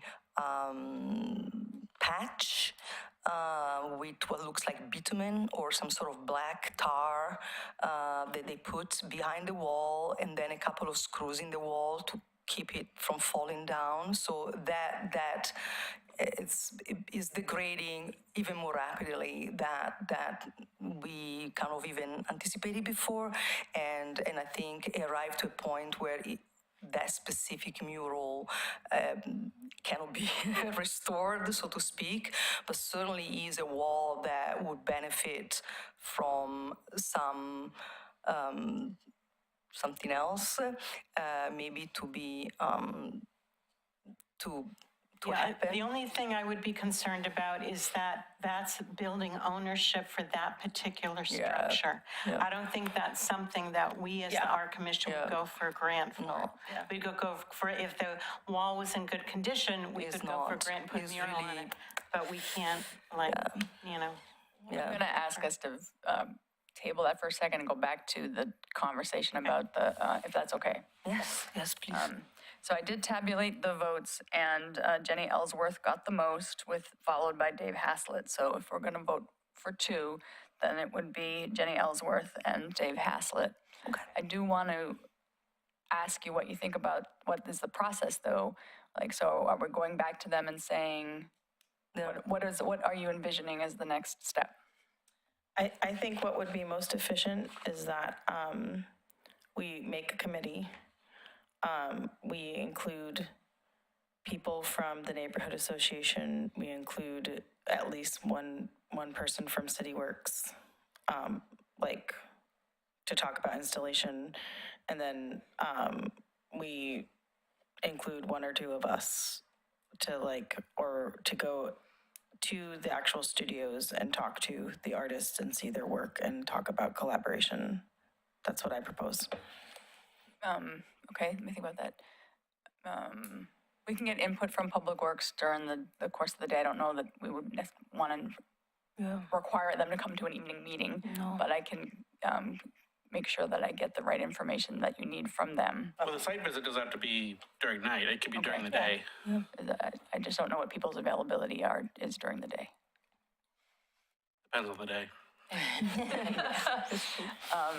And we'll also remember that if we do create a committee, those are public forums. Yeah. So that we would have to, which is not a problem, at all. It's just the process of, so if three of you went to one of the studios, we would want to promote that as a public session.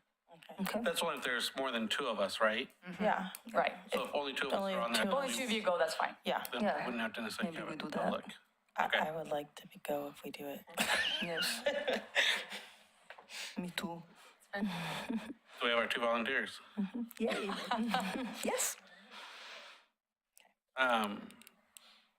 Okay. And then maybe we can connect with you, Tim, about if people would like to come from the neighborhood association and getting a time. Okay. And how we're gonna go about including broader Oregon City community? I mean, yeah, because I think that would be kind of important, in my opinion, that we don't. Well, I think having public comment, Yeah. having an opportunity for Well, the community to. I was going to say, I think for this particular project, I don't think we're going to be able to do it. I think from this time on, as we approach another project, the first step would be to get public input. And I just can't remember. I asked Nora today, what do you use? And she went through it. They have cards that they put all over the neighborhood on what they're going to be doing and what's your opinion on it. And they just announce it everywhere. But for this particular project, I think we're a little too far along. But let's definitely put that in for our ongoing processes. Yeah. I think we can do more than what we typically do to promote our next Arts Commission meeting. So I think that, typically when the Arts Commission meeting, things get announced on the website and there's a posting in various public places across the city, we can use social media and other things to bring more attention to the topic of conversation for the next Arts Commission meeting. Yeah, great idea. For sure. give at least the opportunity, open the door, and then, I think is important.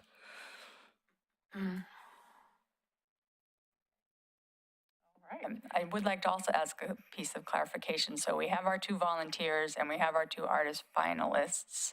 I will let them know that you will be coordinating visits with them.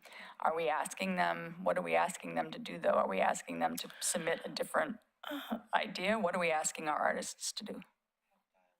No. Yeah, I think letting them know we just want to come and have a community dialogue with them before we move forward. Does that make sense? Maybe see examples of other pieces they've done besides these to get a better feel for what is possible and then have a dialogue. Yeah. I think it'd be important for them to know what the public work requirement is, though, for that area. Agreed. Also, like, go in to have that conversation, but have that information. I'm sure there's a height requirement or width I mean, at this point, the only requirement is that pedestal. Well, I know, I live near an intersection. We have trees. We cannot have our branches below 8 feet above ground surface. So, I don't know. I'm less concerned about getting the input from Public Works. I mean, we definitely will, and they're on alert to do that. I guess what I'm saying is, when you speak with the artists, are you asking them to submit a different design? What are we asking them? What is? I feel like this would be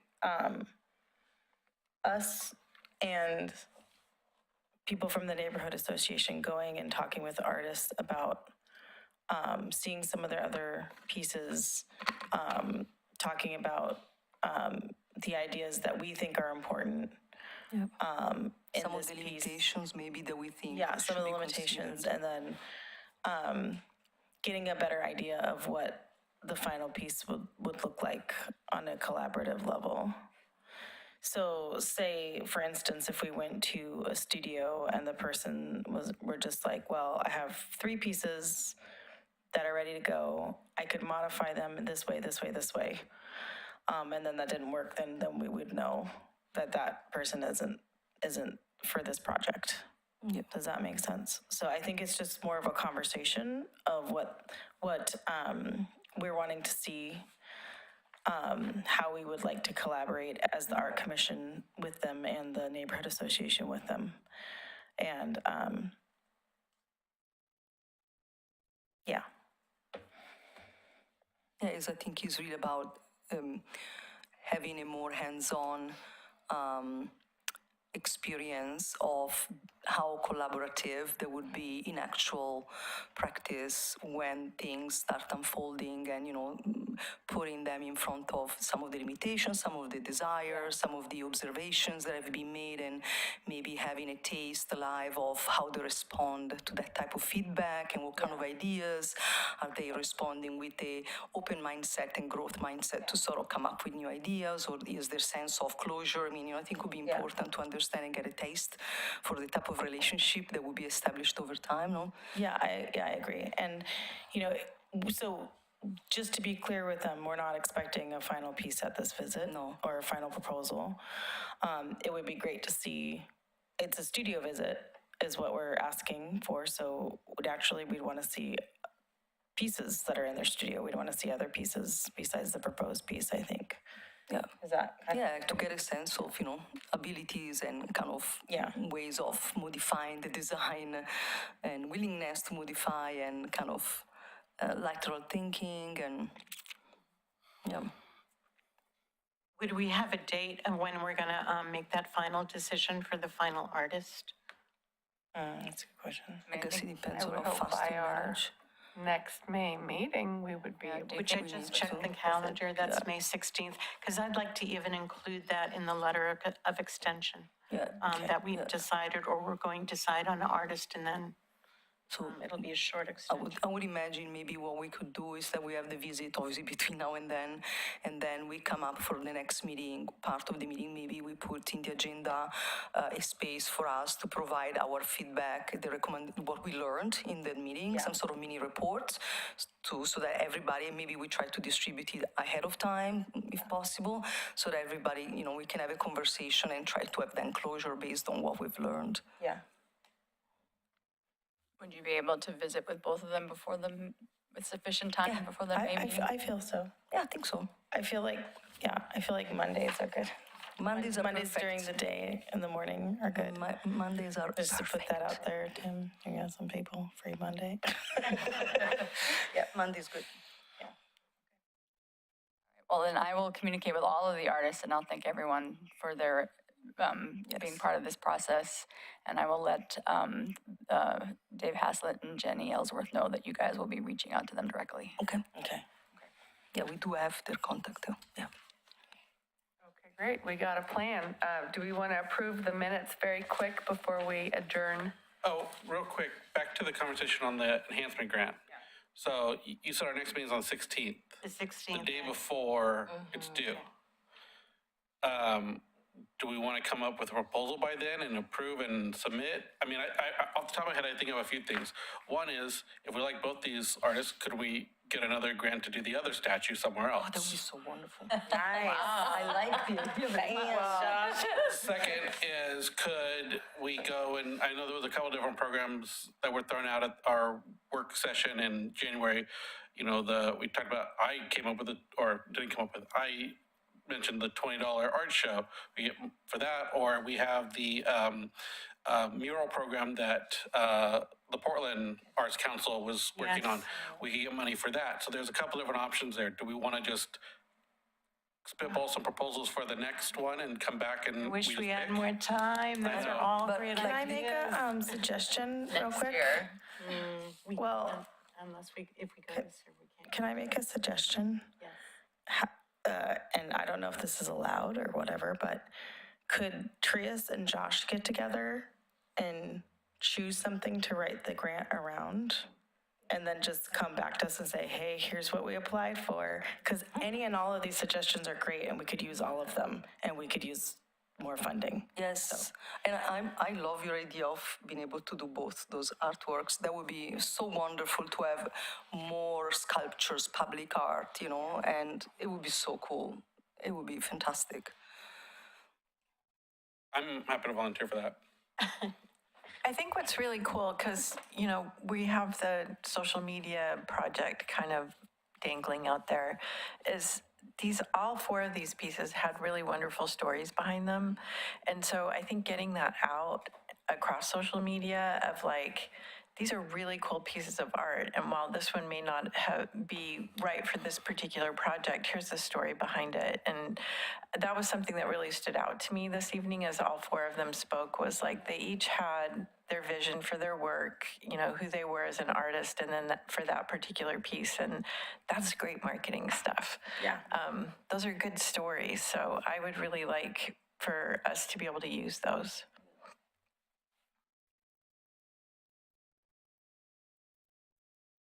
I do want to point out that I feel like if we're going to do the enhancement grant again, it should be towards the repairs of some of the items that I do were too. in Kathy Rowe's I do too. presentation from Yeah. last month. Yeah, I do too. That's what I think. Super important. I do need to make one other request. May's getting busy. So we had talked about the fact that the city commission would like to have regular reports from the Arts Commission. You're invited to come to the second May City Commission meeting. So we'd like to have somebody from this commission, or a few people from this commission, however you want to do it, make a short presentation to the City Commission at their second May meeting. What date is What that? day is it? It's the second Wednesday in May. So I'm sorry, but I'm going to need an answer. if you want me to, I'll bring the letter of extension on May 16th for everybody to take a look at before it's submitted on the 17th. But if you want me to move ahead and start the second for the metro enhancement, I'll need word tonight, because that'll take a little bit more time to put together. And I'm trying to think if we make it general, but I'll need an amount of money. And I can work as much as I can on it and put it together. And if we can fill in the blanks on May 16th on how much we want to ask for and what project we want to do it on, then. Quick question. Are we limited on the number of applications we submit? Just one. Yes, the only one. Just one? Okay. Yeah. One per year. Can there be multiple projects on one application? Yes. Well, this time we did the project for the survey and then money towards the sculpture that we knew had been demolished. Yes, you could, so- you could ask for multiple things. When is the city commission meeting that you were mentioning? So the second Wednesday in May, so it would be the 15th. Isn't that right? I can go if someone else wants to join me. No, because it's the, I can go too. oh my gosh. It's in the evening or morning. It's in the evening. You see. Do we want to really quickly discuss a direction for Trias to go away with? Yeah. If she's going to try and go for another metro enhancement grant. I feel like fixing the salmon bench would be the first priority of broken artworks, just because people sit on it and it's tile that's sharp. So I would say, I think that would be the first thing if you need it. And would you be agreeable if I talk to Kathy Rowe for input? Say our first choice to salmon bench, what else do you think should be? Yes. From your study? Sure. Yeah. Do you trust me to take her word on it and then? Yes, yeah. Okay. And then you would just adjust the dollar amount that you need Right. based on what? And then you could her input include is. her presentation that had pricing, approximately. And I don't know if we're jumping the gun, but, we have to think that this is a whole year. We won't, and really 2 years, because we can't apply next year. This will be the last year for 2 years. Do we want to even tied into the survey on all the artwork? Because over and over again, she said this needs to be washed, this needs to be cleaned up. At this time ask for a stipend to put a volunteer group together that we're able to give them a stipend to. Yes. Might as well. Yes. Yeah, I mean, what Nora came out with, it was going to be 26 hours per year per volunteer for, And how many volunteers? You said 26 hours per volunteer. 26 hours per year per volunteer. That's what a volunteer would have to give, is 26 hours during the year to clean, but they have 50 sculptures. That's what they have. And she divided it into zones. So each zone has about 8 sculptures, and she has 6, I think, volunteers for each zone that they go and clean it. If you had more than 6 volunteers, though, those hours rates drop. So if you had 20 volunteers, not everyone would have to give 26 hours, is what I'm saying. Oh, I see. I see what you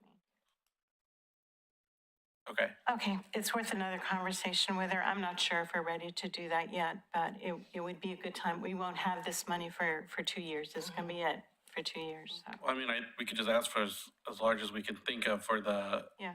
to repair as many pieces as possible. I mean, it's like $2,000. Maybe it even comes out of our budget next year if we don't do it with the Metro enhancement. I think it's a really good idea. I would love to partner with Lake Oswego. They've got it down.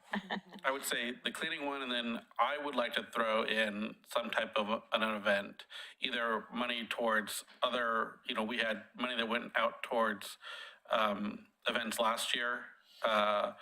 Juneteenth is coming up again or whatever it is, but, we could look at doing that, getting funding for some of those projects, do another call for ideas from the community or do our own event kind of thing. But maybe we come up with a proposal. I mean, I loved what we did, and I think we still haven't come to a decision, although we talked about it, is I loved the grants last year. That was phenomenal. Do we want to split our funds and give out grants this year and next year, or just at the end of next year's biennium, everything we have left over goes for grants? Yeah, I'm just gonna step in here and say that at this point, at this meeting, deciding how we're spending our budget is not, I don't think the direction we need to go. I think we have an answer for if you're gonna be so gracious to again apply for the Metro enhancement, what Josh said, go for, confer with Kathy and go for the most amount of money to start repairing the things that need to be repaired. So I think we have an answer on that, and I think we can move forward with, did you say it was an option to approve the minutes at our next meeting? Yes, it is. Cool. We can adjourn right now at 9 I know, with 1 minute left to go, now it's 9 right on the dot. I do want to just confirm that the second city commission meeting in May is May 16th. May 16th. That's the same night. May 16th is the same night It's of our the same as commission? that. No, ours Thursday. is, we're on a Thursday, the 17th, Oh, and then theirs on the Wednesday. Okay, the day before. Wait a minute, no, I think No, the that doesn't make 17th is a sense. Friday. Yeah, I think ours is the Wednesday, May 16th. I will confirm with you, yeah. May We will 15th. need volunteers to go to the second city commission meeting in May. Okay. Alva, is there a limit on how many people can go? Yeah, I think. No, there isn't a limit. Okay. And just a reminder, reutilize Teresa's slides from she shared at the January on what we've done so far. Yeah, and we can whoever update goes, it. I'll give you that PowerPoint, and you can tweak it up however you need to. Okay, perfect. All You right, guys are all rock stars. Thank you for staying late tonight. thank you. Adjourning at 9:01. Thank you.